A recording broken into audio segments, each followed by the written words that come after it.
Wife cheated. Used burner phone. Got kicked out. Affair partner jailed. She's jobless. I started dating my first real girlfriend during COVID in 2020. I'll call her Sonia. We actually met at the grocery store because I held the door open for her. It was a small act of kindness, but it led to a brief conversation about the challenges of grocery shopping during the pandemic. And not even just grocery shopping, but life in general, as most of us know. Her smile was warm, and her eyes sparkled with the kind of light that made the gray, stressful atmosphere of that time feel a little brighter. I stay real because it was really my first serious relationship. Back in 2020, I was the young sprout of 23. Sonia was a couple of years older than me and working as a nurse. Her dedication and passion for her job were evident from the start, and it was one of the things I admired most about her. Despite the chaos of the pandemic, she always found time to listen to my worries and offer comfort. Her empathy and strength were like a rock I would cling to amidst the storm. It was honestly one of the worst times, but she made life feel good and bright, if that makes sense. We both weren't alone. We each had each other. We watched each other hit rock bottom, me losing a job, her dealing with work at the time, but we had each other.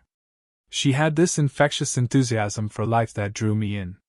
Whether we were talking about her favorite books, sharing music, or just walking in the park, she made everything feel special. I fell in love with her kindness, her intelligence, and the way she would make even the most mundane moments feel magical. She had a quirky sense of humor that never failed to make me laugh, even on my worst days.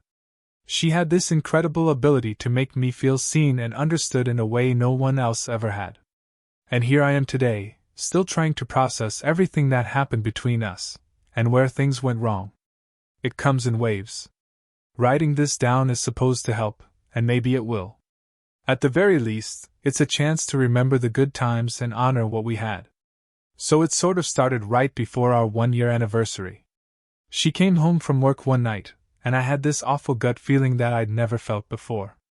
The energy between us was all off. She was supposed to come over after work but tried to bail. She had come from work totally exhausted before and had bailed on me other days because of the hard days at the hospital, which I totally understood. But that day just felt different. Normally, when Sonia was too tired to see me, she'd still call or text with her usual warmth, apologizing and promising to make it up to me. But that evening, her messages were short, almost cold. And when I insisted on seeing her, she reluctantly agreed. It had sort of been like that the entire week. When she arrived, she looked more than just tired, she seemed distant, like her mind was a million miles away, and she wasn't telling me something. Her usual smile was missing, replaced by a forced, almost robotic expression. We sat down for dinner that I had made for us, but the conversation was strained. Sonia barely spoke. I tried to lighten the mood, bringing up our favorite inside jokes and shared memories, but nothing seemed to reach her. As the night wore on, my anxiety grew. I kept asking myself if I had done something wrong or if something had happened at work, until I couldn't take it anymore. I gently confronted her, asking if everything was okay. She sighed deeply, avoiding my gaze. She told me she was just really tired and stressed from work. But her words felt hollow and lacked sincerity. For the first time in our relationship, I felt the pang of insecurity, wondering if there was something she wasn't telling me. My mind raced with possibilities, none of them good. Was she unhappy with me? Was there someone else? The uncertainty gnawed at me, and I struggled to push those thoughts aside, trying to convince myself that I was overreacting. That night, as we lay in bed, the distance between us felt like an insurmountable chasm. She fell asleep quickly, but I stayed awake, staring at the ceiling. I can't really explain the feeling. It felt more intuitive than anything. I'm sure some of you have experienced this before. I know it was probably wrong to go through her phone, but I honestly had to know, even if nothing was really wrong, I just had to squash it. I'm ashamed to admit that I went through her phone. I stumbled upon a thread of messages with a name I didn't recognize. My heart sank as I read through them. I don't know what I initially thought I would find, but a part of me really hoped that I wouldn't come across anything like that. There were flirty texts, sexting, late-night conversations, and multiple plans to meet up. My worst fears were being confirmed right before my eyes. As I dug deeper, I found more messages with other men, revealing that she had been cheating on me for what seemed like our entire relationship. The realization hit me like a ton of bricks. The woman I loved, the one I thought I knew so well, had been living a double life. Every memory we had together now felt tainted. Every moment of happiness, a cruel joke. I felt a surge of anger, betrayal, and heartbreak all at once. I couldn't breathe, my chest tightening as I tried to process the enormity of what I had discovered. I called my brother in tears. In the morning, I confronted her. And I was instantly met with crocodile tears. "I'm sorry," and manipulation, including threats of self-harm. She played the victim card, and me, being young and dumb, fell for it. Eventually, I caved. She brought up this idea of having an open relationship. I wasn't ready to let her go just yet. I blamed myself and apologized for not being good enough for her to want to stay with one man. At the time, she let me take the fall. I told her I'd be a better man. I tried the open relationship thing, but I didn't meet with any other women. It was mostly just her speaking to guys, and claiming that she wasn't speaking to the same guy she had been cheating on me with. There were times that she wanted to bring a third person into the bedroom with us. And in fear of her leaving me, I agreed.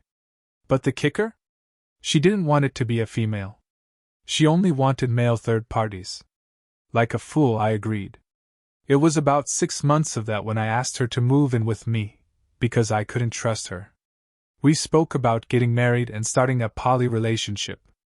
I had entertained it for a little bit, but I thought that by living together, I might be able to control something in our relationship. But I quickly realized that that was a naive hope. She started asking if other people could move in with us, pushing the boundaries even further. I resisted. I didn't want our home to become a revolving door of strangers. Despite my attempts to set limits, I felt increasingly powerless in my own relationship. She started having sex with other partners and turned me down more and more. We had very little sex. Another year passed in this twisted arrangement, and finally something shifted in me. I got angry and started resenting her. I became really bitter and cold. I couldn't believe that this woman I loved had hurt me so badly. The pain and betrayal festered in me until it transformed into a dark desire for revenge. I decided to give her a taste of her own medicine. I went out and met women, bringing them home, and asking Sonia if we could have threesomes. She got mad at me for even asking, which was the height of hypocrisy considering what she had put me through. I made sure she saw the flirtatious texts and provocative pictures on my phone. I'd come home late smelling of perfume and wouldn't offer any explanations. I wouldn't tell her who I was with, even though it had been one of our rules. I wanted her to feel the same paranoia and heartbreak I had endured for so long. Seeing her anger felt like a twisted vindication. But it didn't bring the satisfaction I hoped for. Instead, it just deepened my sense of loss and delusion. The woman I had once loved and admired had become a source of pain and resentment. The relationship that had once brought me so much joy was now a toxic cycle of betrayal and retaliation.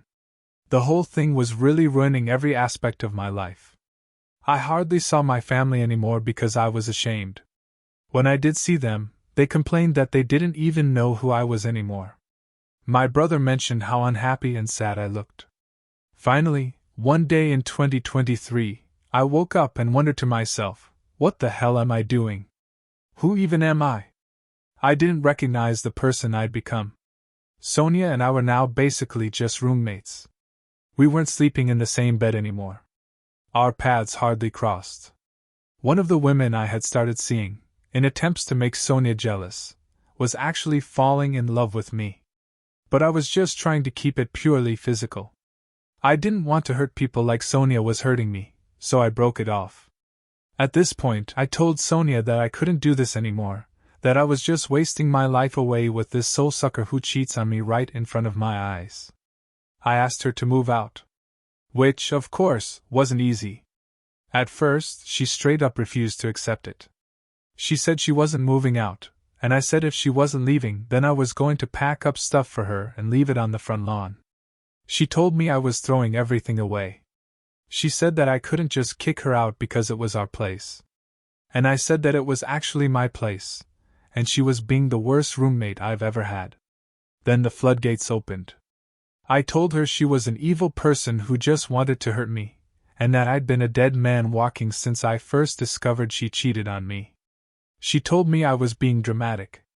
She said this whole life takes two people, that I knew what I was getting into the moment I agreed to open the relationship. She said I could have said no at any moment.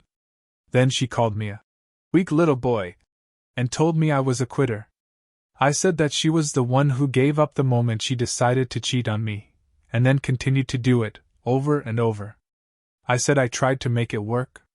The argument escalated from there.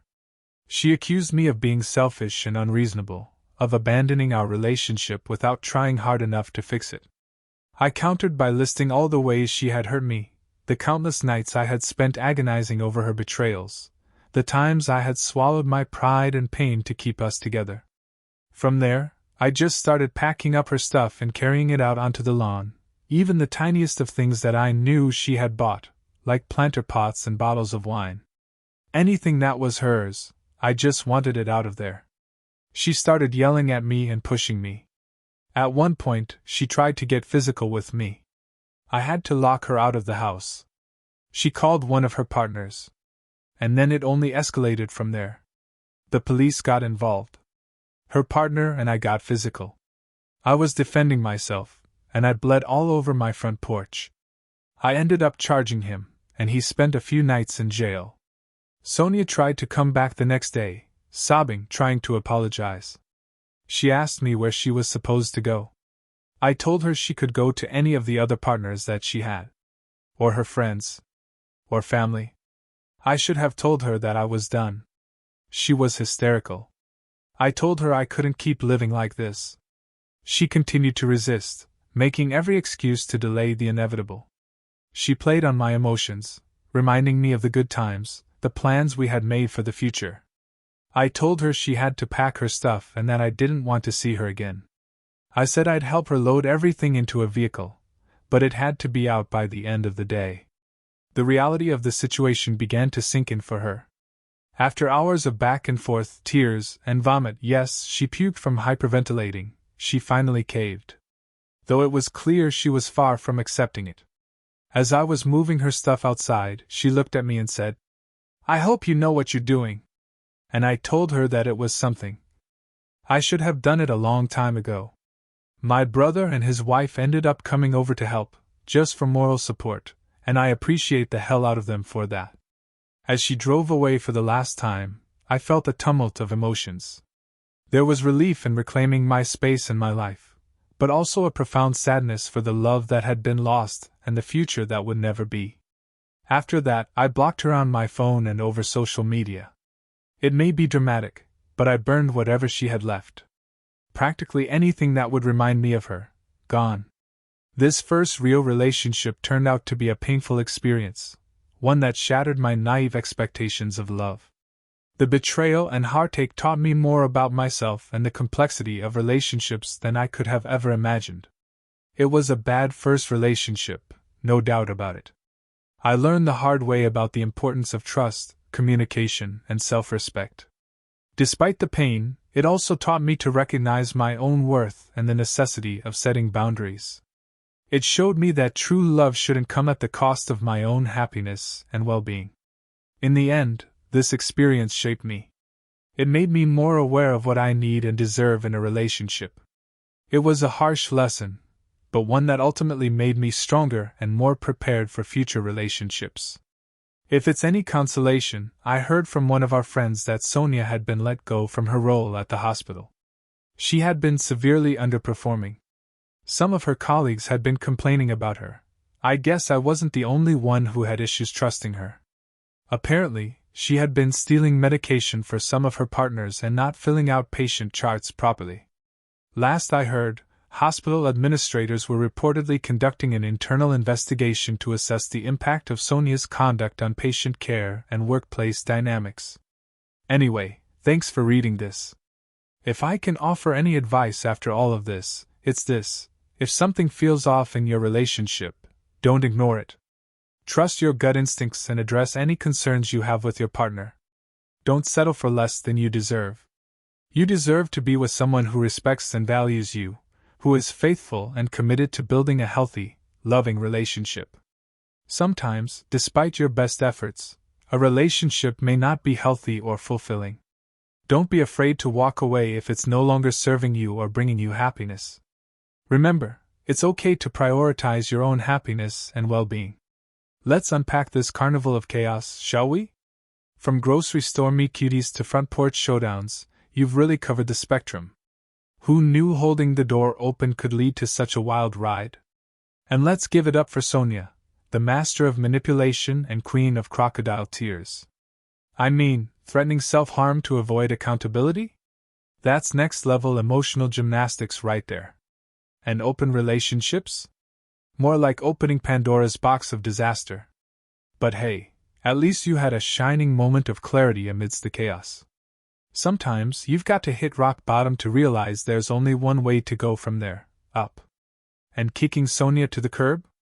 That's just the first step on the road to redemption, OP. So here's to you, the survivor of the relationship apocalypse. You faced the fire-breathing dragon of deceit and came out the other side stronger, wiser, and with a few battle scars to brag about. And if anyone tries to tell you it was all for nothing, just remind them: you've got a PhD in relationship dysfunction, and you're not afraid to use it. Have a similar story? Share it in the comments below. And hey, thanks for joining us today. Be sure to like, subscribe, and hit that notification bell so you don't miss out on our next video. See you next time.